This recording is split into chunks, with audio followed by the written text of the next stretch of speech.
I'm super pleased to be here and to share with you a little bit about NASA's next upcoming satellite mission, which is called NISAR. So I am part of the NISAR science team, and I will explain to you a little bit about what this satellite will be doing. So first of all, NISAR stands for NASA, so that's the N. The I stands for ISRO, which is the Indian Space Research Organization. So basically, it's the Indians' version of NASA, right? They develop satellites and launch them, and they do a lot of analysis of the data that their satellites collect. So they're very well established, and we've been collaborating, partnering with them on this exciting satellite mission. We've been working with them for many years. So it's a collaboration between NASA, ISRO, and then SAR, NISAR.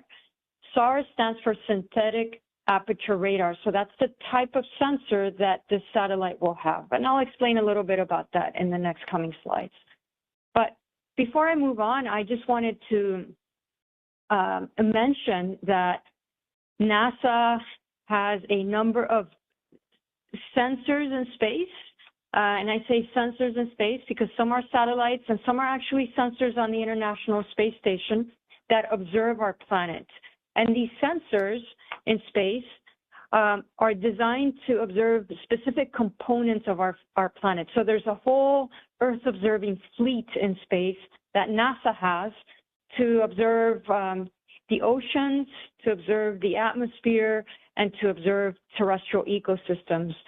And together, all of these satellites provide a big picture perspective of our Earth as a system, and they allow us to monitor our planet in a continuous way with the same type of measurement, which is super important. Now, what you're seeing here in this animation are just the NASA Earth observing or fleet sensors in space.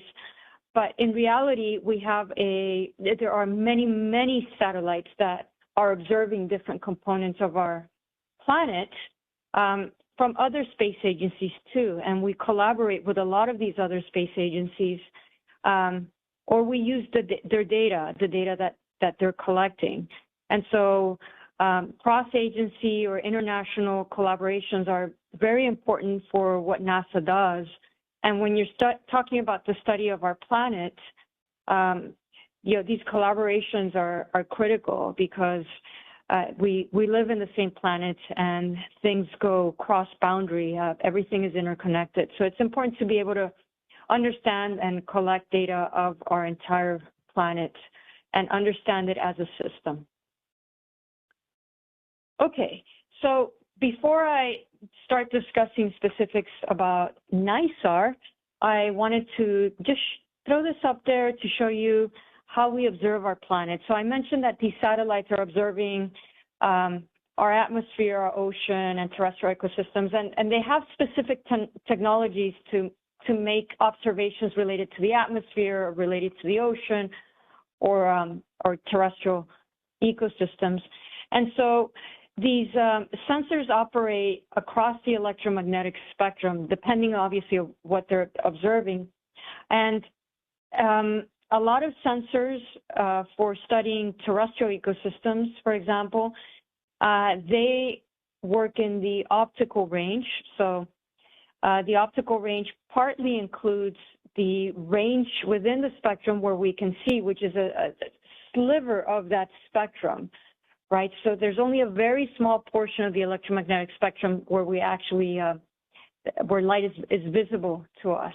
The rest is not visible. And so we are collecting energy, or we're operating in these other parts of the spectrum that are not visible to us, but that we can collect information that is very, that provides unique measurements about our planet. So one of the parts of the spectrum that we are using to observe our planet is in the microwave part of the spectrum. And the advantage of using this part of the spectrum in the microwave range is that we can pretty much observe the surface of our planet regardless of most weather conditions and regardless whether it's day or night. This is a huge advantage, especially in areas that are in the extreme latitudes where darkness plays a big role during a good part of the year, and in areas around the tropics where cloud cover is prevalent. I know you've all seen probably like Google Earth, you know, your maps. So those images are in the visible part of the spectrum, and a lot of times they're cloud covered. So the issue is when you have cloud coverage, you cannot observe the surface. And observing in the microwave range allows us to observe the surface regardless of cloud cover. So there are generally two types of sensors to observe our planet. One is called passive sensors. So passive is like a thermal camera. So we're basically collecting the energy that is being emitted of our Earth atmosphere system. So you've got energy from the sun coming into the planet. That energy reflects and is absorbed and re-emitted. So that's what we're collecting, that energy that is coming off of our Earth atmosphere system. So passive sensors is like a thermal camera or like just a camera, a regular camera, right? And then the active sensors are sensors, think of it as a flash, right? So now you have your own source of illumination. So with active sensors, we're providing our own artificial radiant energy, and that has advantages when we use active sensors because then we're not reliant on the sun's energy. So for example, LIDAR, and you're all familiar with LIDARs or lasers. We use those to study our planet. So there we're providing our own source of light. And with this satellite, NISAR, we are providing our own source of energy to observe the planet. So the advantages, as mentioned, of using microwave is that it penetrates clouds. It's pretty much all weather. We can get obviously large synoptic views of large areas that are cloud covered. We can observe areas of our planet even during darkness, during the night. And we are observing in a part of the spectrum where it's beyond what we can see, and so the information content that we are receiving is very unique. It's related to the moisture in the surface, and it's related to the structure in the surface. And the other advantage of using radar is that since we're providing our own energy, right, our energy source, that signal, that energy can penetrate not only through clouds, but it can penetrate through vegetation, through soil, through snowpack, up to a certain point. It depends on the wetness. But it allows us to see little further than what optical allows us to see. So with optical, think of a camera and you're looking down at say it's a forest canopy. If you're looking down, you're pretty much just seeing, if it's a dense forest, you're seeing the top of the canopy. However, with radar, that signal is penetrating through the canopy, and we're getting information about structure, about vegetation density and biomass, whether that vegetation is inundated. So there are certainly great advantages to using radar. And in terms of soil, it can see the soil, can penetrate through the soil, and it provides information about the moisture content in the soil. So NISAR is the next Earth-observing NASA satellite mission. It will be launching sometime in the next couple of months. And as mentioned, it's a joint venture between NASA and the Indian Space Research Organization. It operates at two parts of the microwave part of the spectrum. One is called L-band, and the other one is called S-band. So we're talking about 1.2 gigahertz at L-band. And when we talk in the microwave remote sensing world, we talk more about wavelength. So this is the length of the wave. So it's measured from the peak of one wave to the peak of the next. How long is that? You know, it could be very small. So high energy is very small. Lower energy, you have a very long wavelengths, right? So with L-band, we're talking about a wavelength of about 24 centimeters. So from the peak of one wave to the peak of the next, it's about 24 centimeters. And at S-band, it's on the order of 12 centimeters. So this is unique in that we're operating at two different frequencies. And usually space-borne sensors that have radar usually operate at one frequency. Okay, so a satellite will have what's called a 12-day exact repeat. So that means it will overfly the same area, the exact same area, every 12 days. And it will provide information that will be useful for many different things. So think of radar as having two key pieces of information, or two key signals that are returning. One is the amplitude. So you send the signal towards the surface of the Earth, and that signal, depending on the surface conditions, will reflect in different directions. And part of that signal will reflect back to the satellite. And so we measure the strength of that return, right? So that's the amplitude. And then there's the phase. So these signals, they move in you know, it's a wave, right? So we measure the phase of the return. And you can do many different things with these two pieces of information, basic information. So before I describe that a little more, I talked about amplitude and I talked about phase. So one thing we can do with the phase is called NISAR, interferometric SAR. And that means that you look at the phase difference between two different acquisitions. So if nothing happens in the surface and nothing changes, the phase will be the same. But if there's a change in the surface, as in here in the second pass, then that phase will be different. And you can measure the amount of change on the surface through that change in phase. And we're talking about looking at changes in the surface, like surface displacement, on the order of centimeters. So it's really incredible. It's like magic in space, the fact that you can measure that sort of small movements on the surface of the Earth. And there's a lot that you can do with that sort of information. So this is just the amplitude, and I want you to get a sense of that signal when it reaches the surface of the Earth.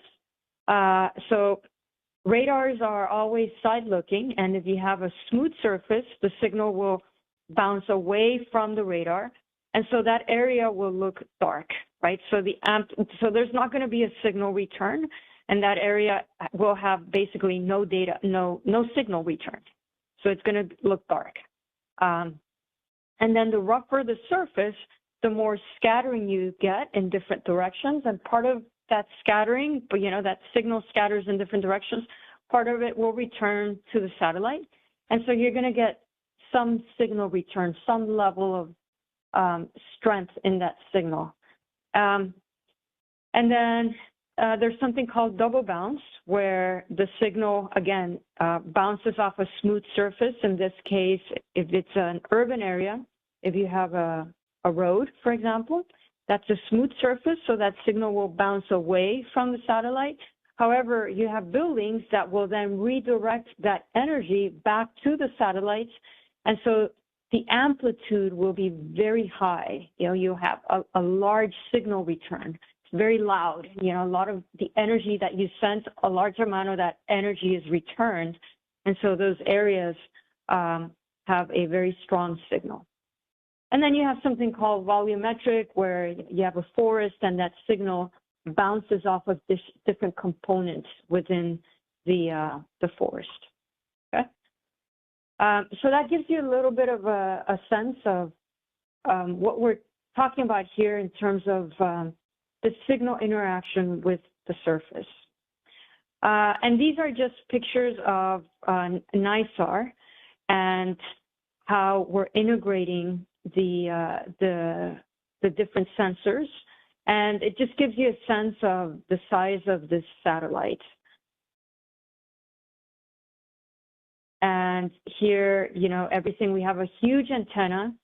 And so everything needs to be packed into a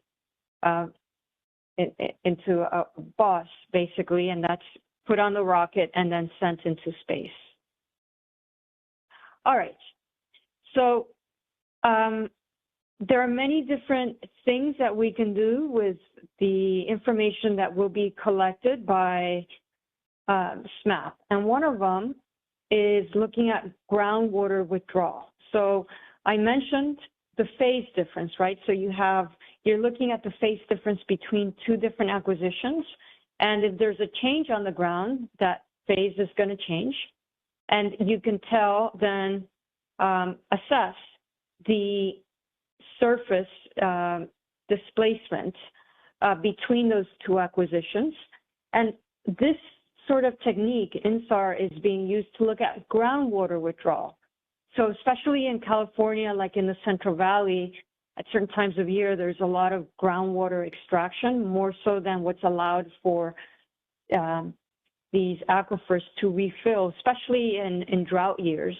And so depending, obviously, on the type of soils, you'll have a slight slumping of the ground when there's too much the groundwater extraction.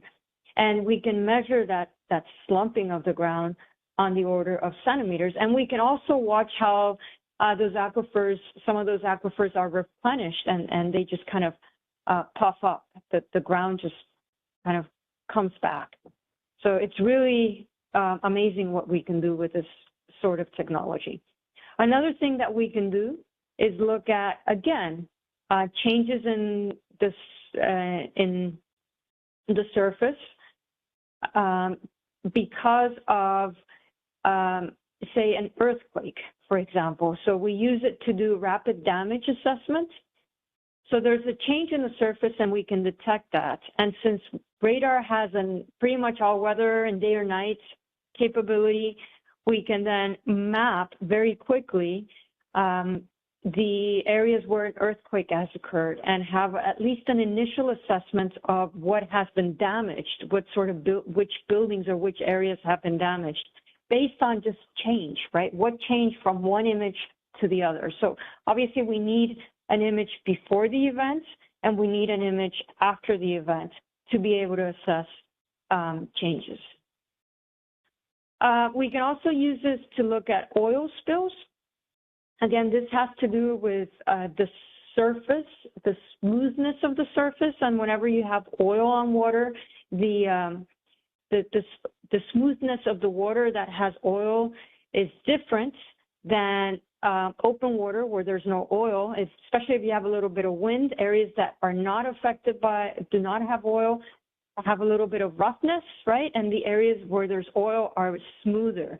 So you can see those differences with radar, and then we can use radar images to map the extent of an oil spill and its movement, and whether areas on land are being threatened by a moving oil spill.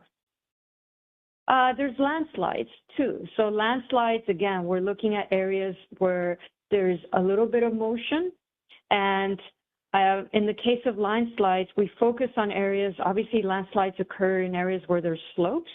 And so we focus on areas where there are slopes and where there are there's infrastructure that might be affected by a landslide, right? And so we look at these areas and we monitor them. Again, if there's any sort of change, any sort of motion through time that might represent a risk, then we can advise the responsible disaster response agencies to take action. But yes, so we're looking at small changes in the land surface, and if these small changes are continuous, then obviously it represents a risk, and that's how we identify these areas, through small changes through time. Okay, another thing we can do is we can look at disturbance in like forest disturbance. And so we can very easily detect not only deforestation, that's pretty straightforward. Deforestation, you have a forest and then you don't. That's a very striking difference. But in some areas you have what's called degradation, forest degradation, where sometimes there are activities that do selective logging. So they go into the forest and they cut the trees that have higher value, obviously. And so the forest might still be there, but it's kind of thinned out. And so we can detect that with radar, again, because radar can penetrate through the canopy and it provides information about structure. Let's see. And another thing we can do is, because we have that capability to penetrate through the canopy, we can also look at inundation. And this is super important, because wetlands inundate, and these are very important ecosystems. Inland wetland ecosystems, for example, they are very large reservoirs of carbon, and they also emit methane up to certain points. So overall, they are net reservoirs of carbon through time. However, the concern about these sorts of ecosystems is that as temperatures change, as precipitation patterns change, their hydrology might change. And what are the implications in terms of them being net carbon reservoirs to potentially switching to sources of carbon? So we use radar to study these sorts of ecosystems because they can provide us this information on whether these ecosystems are inundated or not. And in addition to their role as carbon reservoirs, they're also filters of water, they're biodiversity, they hold a large amount of biodiversity, they have many different ecosystem services that are important for humans. And so I'm going to skip this, but just to show you the Amazon basin, everything that you see here that is in cyan, all of that is inundated. So during the rainy season or the flood season, a large portion of the Amazon basin inundates, and this is inundated vegetation. And this is during the dry season. So there's a striking difference. And so vegetation goes from being dry to having water that's anywhere from a couple centimeters above the soil to 2-3 meters above the soil. So it's pretty striking, and usually it doesn't inundate at once. There's kind of a flood pulse that moves down the Amazon.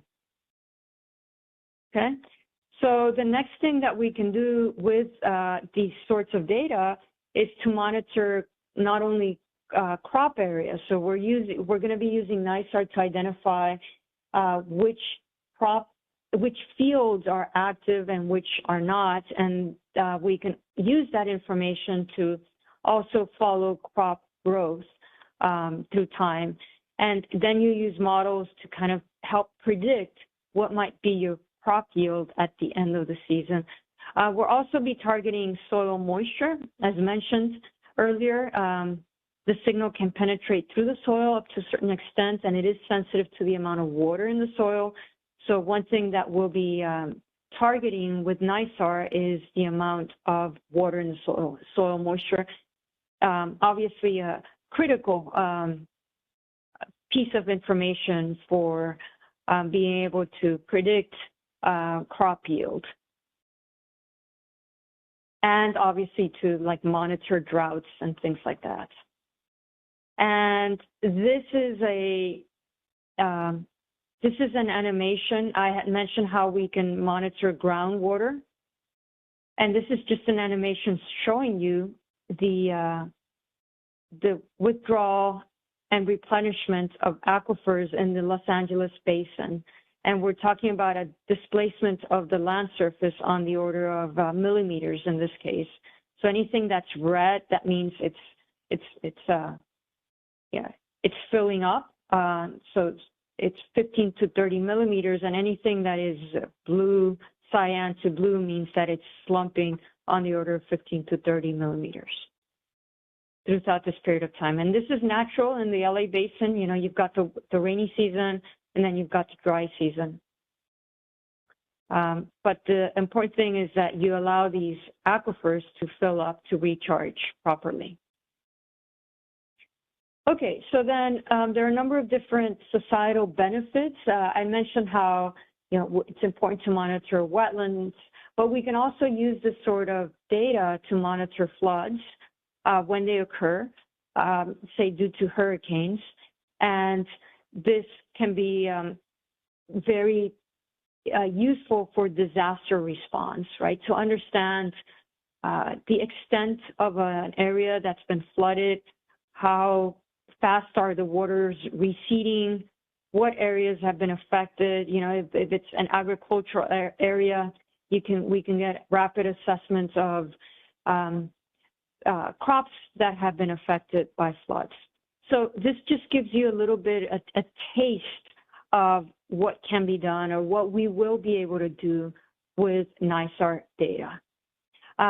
So with that, I end my presentation, and I'll invite you to visit the NISAR webpage to learn more and to follow us as we move into this exciting next phase of launch and actually starting to get data and working with the data. Thank you very much.